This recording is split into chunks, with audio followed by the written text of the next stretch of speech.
Travel and Things, in association with Rugged Wear, Real People, Real Clothing, Real Solutions, presents In Conversation With.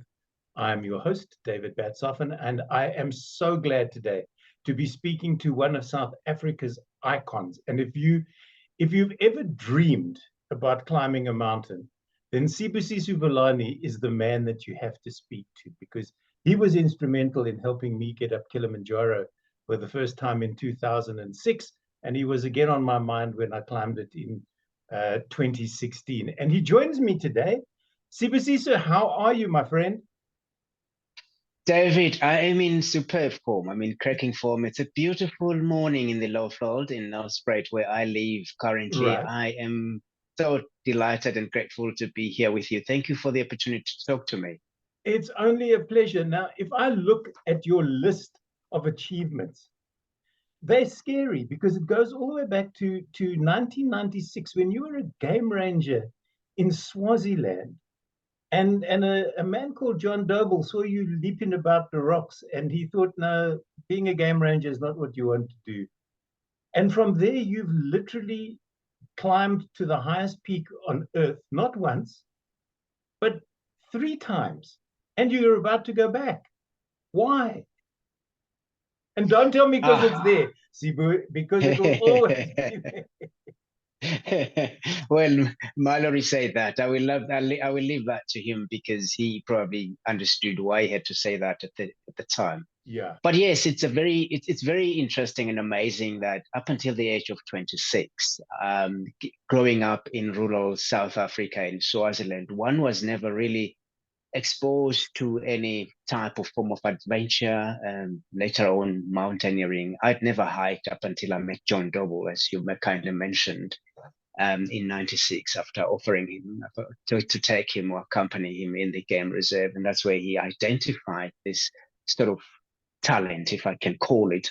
And he wasn't to keep quiet about it. He mentioned it or taught me about it. And then he challenged me to say, if you had the opportunity to climb Everest one day, would you do it? And probably I must have been feeling very embarrassed to say no. And I thought the best answer to give was to say yes, because I didn't think he was going to take it seriously. And then to my surprise, a week later, when we did our next hike, he said, well, I've been writing to people about this idea of Everest to see how people get involved, because quite honestly, I would like you to get involved. And it wasn't to happen up until 2003 when I went. But anyway, the main question was, you want to go back after having been those many times? I've visited 4 times. 2003 successful, 2005 successful by the north side, 2004 big avalanche when we got to base camp. I call it an unattempted attempt because we never got an opportunity to climb. 2018, I went as high as 8,000 meters without oxygen, and that was the sort of very foolish thing to do. But some of us have to be that crazy to try and test our limitations and see how it goes. So I thought I would join the very elite few to try and do that. And I'm very glad to that I got to 8,000 meters. But unfortunately, as things would happen, I didn't have an attempt from 8,000 meters, where I was only left with just another 848 meters, which is still quite big at altitude. But quite sensibly, I didn't really feel right to go because I wasn't 101% healthy, and that is what you want to do. So I just made the right decision and came back home. But having sat down at home and thought about all that has happened since I met John Doble in 1996, I realized that my climbing career or journey has been remarkable as it has been. It is becoming a bit of a disappointment or sadness in my life now, because I climbed all the mountains I've done through the support and help of John Doble, not necessarily him paying or funding the expeditions as per se, but he was well networked. Sometimes he will talk to people who will then say, we believe what you're trying to achieve with this young fellow, and they will end up sponsoring. So I probably claim all that I've done because of him. And over the years, we decided that, look, he's done enough. I cannot just be asking him. And the big mountains I want to climb are becoming much more expensive and near impossible for any ordinary person who's not running a big business, successful business, to fund these things. So I'm coming to... Can I stop you there a moment? Can I stop you there a moment? and ask you, Yeah. what does it climb? What does it cost to climb Everest nowadays? Because I know when I looked into it a couple of years ago, I was just going to base camp because, unlike you, I'm not a technical Yeah. climber and I don't have a death wish. But I know at that stage to go to the top of the mountain, A, it was 3 months, and B, it was over R1 million. Yes, absolutely. It hasn't gone down. It has got much more expensive. So if just I will put it in two parts for the person who's listening.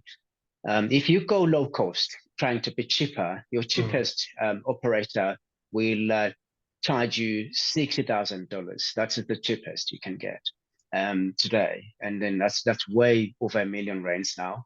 So looking at the rand dollar exchange, your upmarket guy will probably charge you between $100,000 to 150. I hear that there are people now that are charging $200,000 if you go with the likes of the 14 Peaks guy.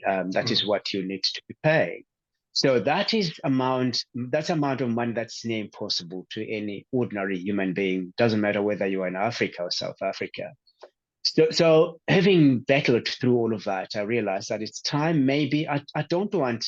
I wouldn't say I'm content about what I have achieved. I'm very proud and grateful. Like coming So from a you no should climbing background, I should, because I think it's just being over ambitious, because one looks at the time, I wouldn't say wasted, the time that's left in my sort of climbing and adventure career. There's nothing much. I'm just about to be over the ridge.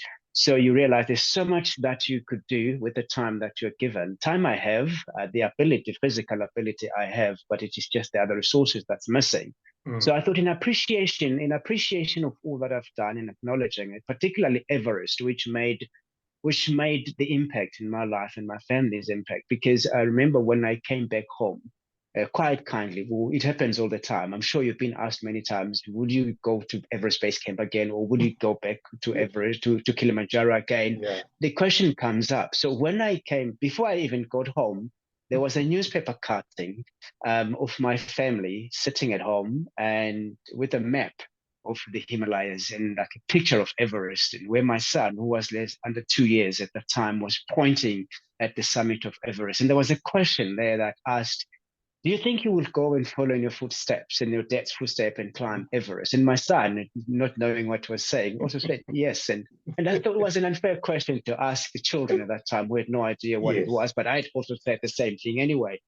So, but when I got asked by audiences, then I would always say, oh, well, my children, I don't want them to go because I climbed it so that they don't do it. I think Tenzing said that to his son. But if they want to, I would help them to do it. And then I always ended by saying, one day I really would like to show one of my family members the mountain that will probably be in their history for a number of decades. And that has been going on for quite some time. But as I was sitting down, probably through COVID, because I didn't really have to do anything, I thought, it's almost 20 years since you climbed the mountain. Why don't you then go back and just celebrate that historic moment of you standing at the top by returning not to the summit, go to base camp and just cherish the moment and talk to one of your family members and see if they'll be interested. And David, to my absolute delight and surprise, when I mentioned that to them, they all said, "Oh yeah, it's the sort of thing we wouldn't You didn't mind expect six of them to say doing." yes. Take us No, with no, you. I didn't. And so even Nomsa, my wife, when she said, "Of course, we would like to do it," and I thought, "Wow, you see what you've done now." So then the sudden question was, surely you will not be able to afford this. But since last year, we've been working very hard and very dearly to raise the sponsorship, and sad to say that it hasn't happened. So that's the reason I want to go back this year, just to track and celebrate my 20th anniversary of my first ascent, and say did it and I was there, and I'm still going even though my family is not going. And I will explain why the family is not going. It's because first, I failed to raise the $20,000. That is what it would have cost all six of us to go with permits and flights.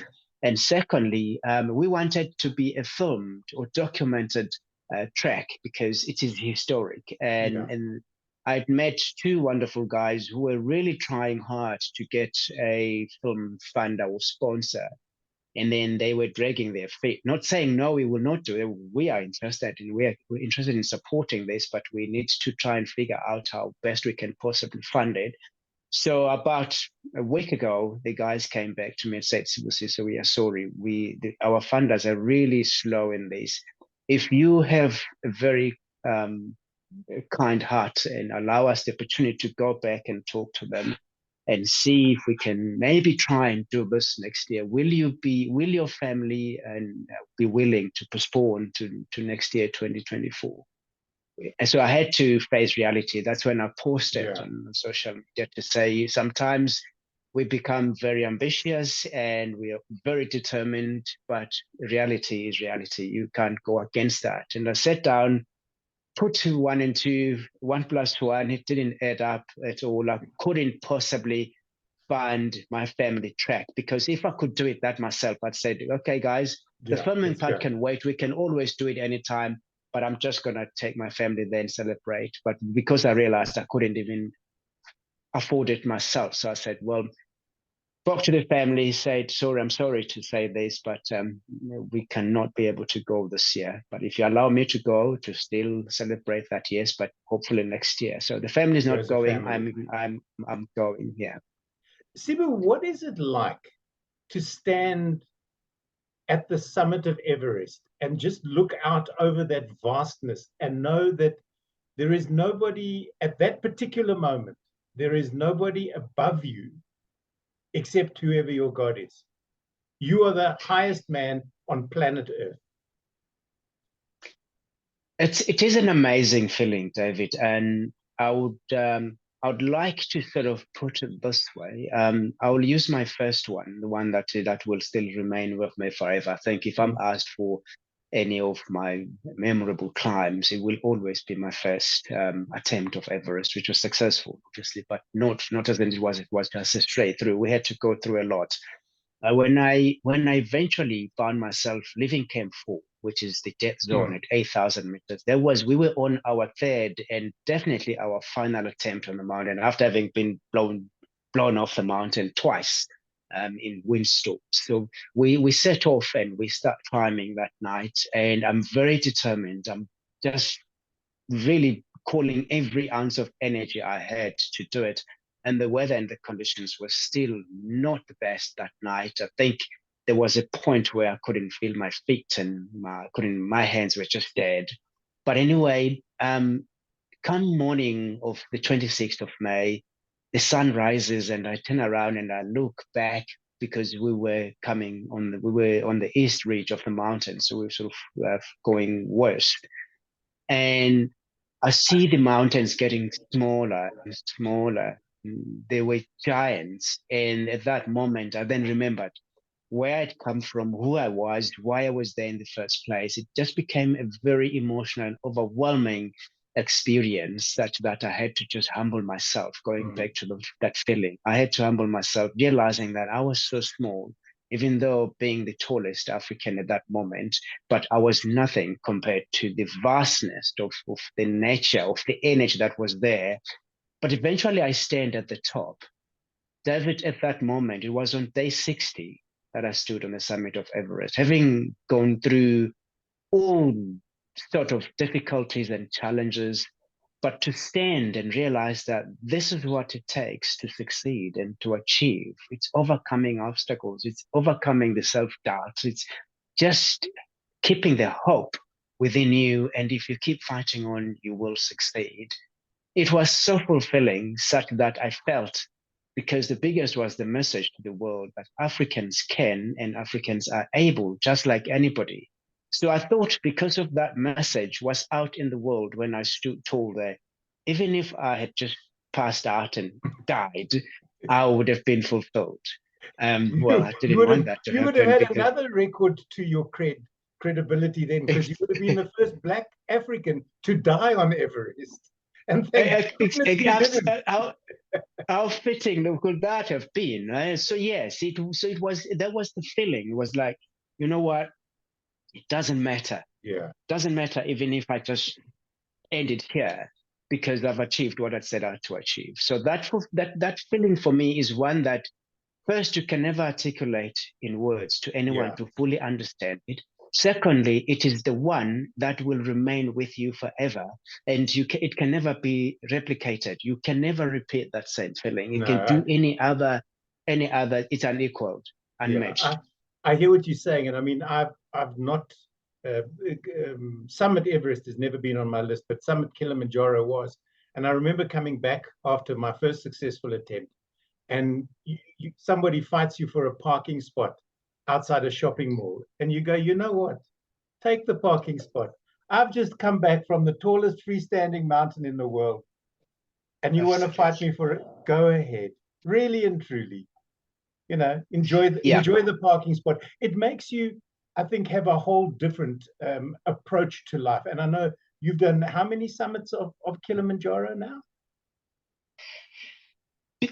For being afforded the opportunity to assist people, not you where we just spoke, but I wasn't physically there. I have the privilege of physically being with people. So now in March, I visited the mountain for my 33rd time, meaning 33 summit of Mount Kilimanjaro.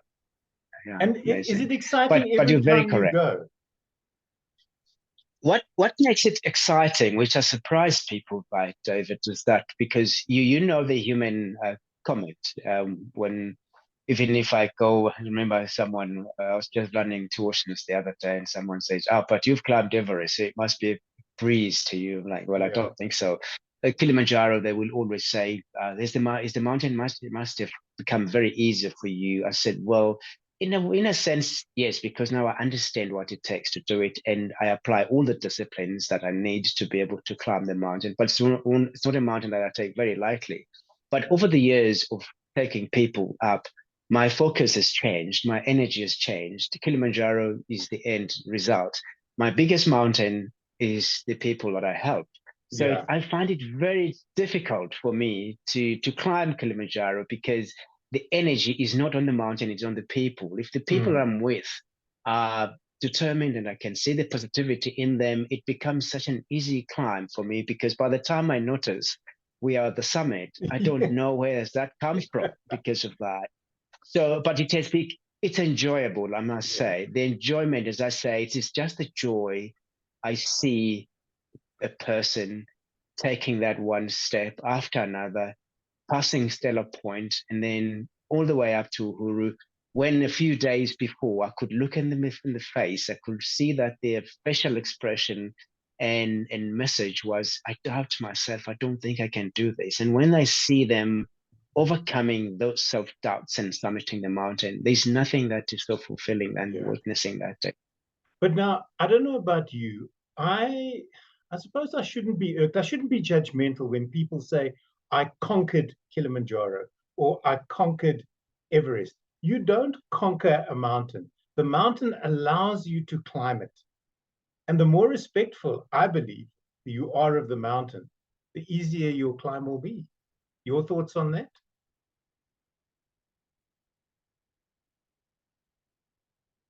It seems that Sibusiso has frozen, literally and figuratively. It's one of those things when you do live crossings on Zoom.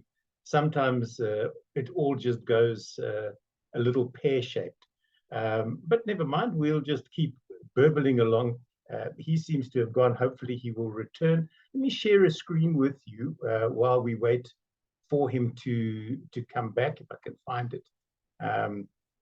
And we look at that. So we were talking about his book From the Top, which was him together with Gail Jennings. I'm sure you can find it online.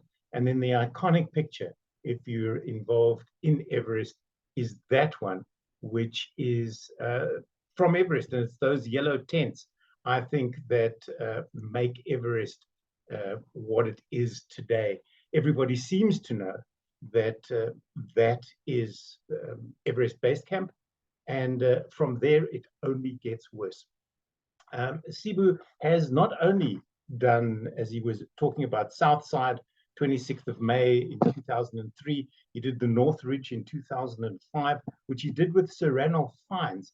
And in fact, that book that I just showed was, the foreword was in fact written by Ranulph Fiennes. He's also done, would you believe, both North and South Pole. Why, I haven't the vaguest idea. I looked into the South Pole and then I realized that you can die. So I decided not to do it. He's done, as he said, Everest 3, going back for 4 times, and Kilimanjaro will have been 33 successful summits. So I tell you something, this man is absolutely amazing. He surely is. And not only that, he is a motivational speaker of note. As you heard him, he's very, very eloquent, and he speaks, as he mentioned there, not so much about mountains, but about people and about your life, because you may have an Everest in your life that is not necessarily the mountain, but it is just something that you need to accomplish, and to know that you can, given the right support from family and friends, and maybe even a mentor, as Sibu was to me when I climbed Kilimanjaro for the first time. And it's these sort of people that I think we need to place on pedestals, rightly or wrongly, and see him as the icon that he really is. Unfortunately, he seems to have vanished, and I can't get it back online. But I think we got through most of what he wanted to say. And when you look at this video on my Zoom channel, In Conversation With, I will give you all the details as to how to contact him if you want to participate financially in helping his family to get to the summit of Everest in 2024. My guest, as I said earlier today, was Sibusiso Vilane. I'm sorry that I lost him, but it could have been load shedding. It could have been a variety of things, but we got through enough to give you, as they say, a little taster of what his life as a mountaineer is. Sibusiso, thank you very much for joining me, and thank you as an audience for tuning into In Conversation With. My name is David Batsoppen. Until the next time.